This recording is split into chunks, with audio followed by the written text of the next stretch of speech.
Hello, I'm Ian IMP, and today I will be discussing with you the American perception changes in the people caused by 9/11. Now, in the stimulus package, we learned about, through Joe Hill's art and through the excerpt in Through the Looking Glass, we could see that people's perspectives, whether in a group or as a single person, could be easily changed. And this is very easily seen in the actions that happened in 9/11. Next slide. Now, in the events of 9/11, 4 planes crashed into different locations. 1 in Pennsylvania, 1 in the Pentagon, and 2 in the World Trade Center, or the Twin Towers. Now, in total, 2,996 people died, or nearly 3,000 people, and this completely changed the dynamic in the United States. Before 9/11, the American confidence, it was basically their trademark characteristic. They were seen as nearly cocky and as seeing themselves as invincible. And there was a much smaller regard for national safety within the country, and inside this, there was nearly no airport security. One could walk with the people that they were seeing off all the way to the gate and see them leave. And as said by CN Traveler, since 2001, we have spent $100 billion on airport security. And considering the amount of airport security we have now, and $100 billion has gone towards that, you can see that without that $100 billion, we would be nowhere in airport security. We would have nearly nothing. Now, after September 11th, many people feared for their safety because of what they didn't see any of this coming. Airport security was extremely tightened since national security became an extremely top priority, and inside this, as part of this, the Homeland Security Act was engaged, which created the Homeland Security, which is the main bulwark for our national defense. Next slide. Now, I will go into more detail on these perspectives. Before 9/11, for national security, as said previously, it didn't have such high of a focus, and terrorism was generally fought through the general justice system. And as said by the Security Degree Hub, quote, "The U.S. was completely unprepared for an attack of the magnitude of the attack on the Twin Towers. The last direct attack that we had was Pearl Harbor in Japan, and that was more easy to understand for the United States. That was during a time of active war, World War II. Japan was our enemy, and it came from outside our own country. But from 9/11, that happened all inside our own country, inside our own airport infrastructure, and it was completely unsuspected, uncalled for, and we had no way of defending against such an attack." Now, national confidence before 9/11, America saw themselves as what's known as a hyperpower, which, as quoted by Collins Dictionary, a hyperpower is an extremely powerful state that dominates all other states in a sphere of activity. We saw ourselves as a king of industry that could not be brought down and was completely invincible. And an example of this is after Pearl Harbor, it was devastating. We had all this attack happening to us. We lost many lives in that day, sadly. But after that, we were able to retaliate with such a great force as to nearly single-handedly end World War II through the atomic bombing in Japan. But we didn't have that sort of retaliation from this, so we weren't really able to expect the same amount of confidence to come from that. Next slide. Now, after 9/11, national security became the absolute #1 priority. National security became in effect through the Homeland Security Act, which allowed us to actually combat terrorism mainly, and the War on Terror was enacted, which allowed the public to mainly see how we combated terrorism and understand the projects and the methods that were put forth into stopping terrorism in our own country and in the world.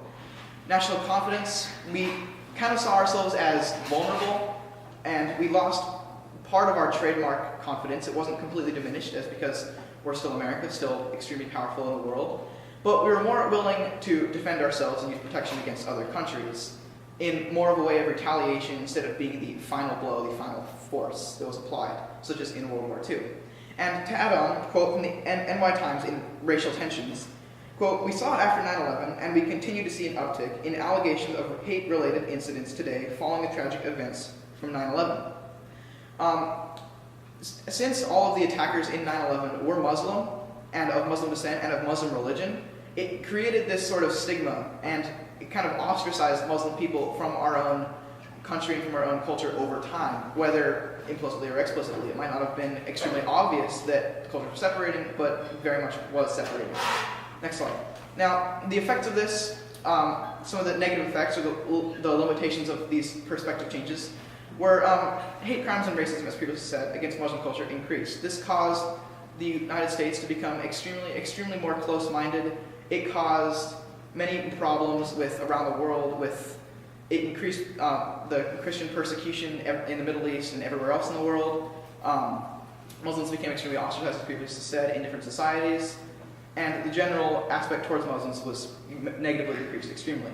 And along with this, terror attacks increased exponentially. As you can see here on this graph, since 9/11, the amount of terror attacks that have happened have gone up at such an extreme rate that there's really no quantifiable adjective to describe how much it's gone up besides meteorically. The blue really describes the US because nowhere else besides Europe has a lot of terror attacks happening besides the Middle East.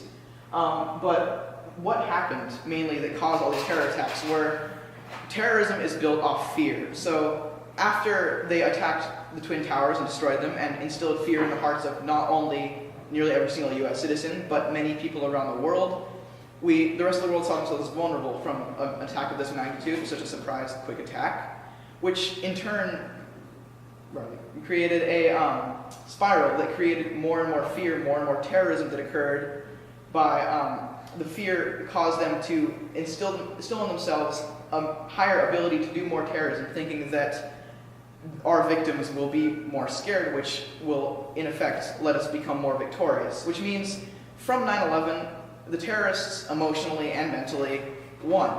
They caused the American public and the rest of the world to become scared and feel vulnerable, which is their main goal as terrorists. Now, some of the positive effects or implications of the effects after 9/11 are national security became extremely prominent in the media and became like one of the driving forces in the United States. The world was able to see how the United States was able to defend itself and how it was able to react against other countries being attacked by terrorism or having other countries attack the United States as terrorists. The public, through it being more prominent in the media, was also more supportive of this and also more supportive of the current conflicts that were happening in the Middle East, such as Project Cyclone that was going on, which is what kind of led to 9/11 in effect. Project Cyclone caused all the training for Al-Qaeda and for the Taliban in the first place, which was to combat Russians, but that didn't really have the same effect.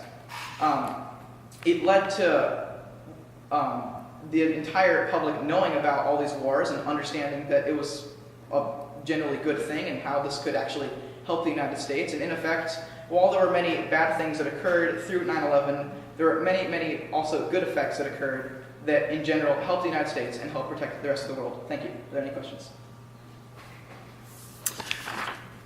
Thanks, Ian. I do have a couple of questions. What evidence did you gather that you didn't use, and why did you choose not to use it? So, near the end of the presentation, you heard about Project Cyclone. I kind of added that as an add-on. I had a lot of evidence for that, but most of the evidence kind of was shown as just a counter-argument for why all of the prospective changes did not actually happen from 9/11. But I thought I should mainly just focus on what actually happened from 9/11, not necessarily how that could have not happened from 9/11 directly.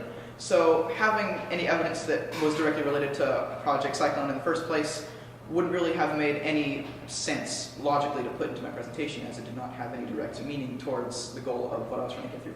Okay. And then as a follow-up, what additional question or questions emerged from your research? Like if you were to continue with this, what would you look into and why?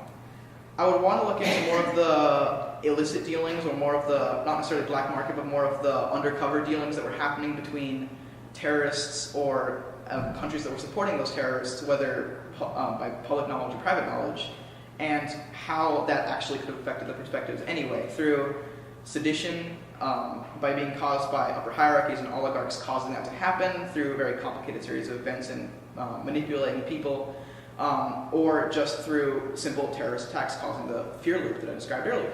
It's all an extremely complicated process, and it can't really be described in just a simple this event caused these problems.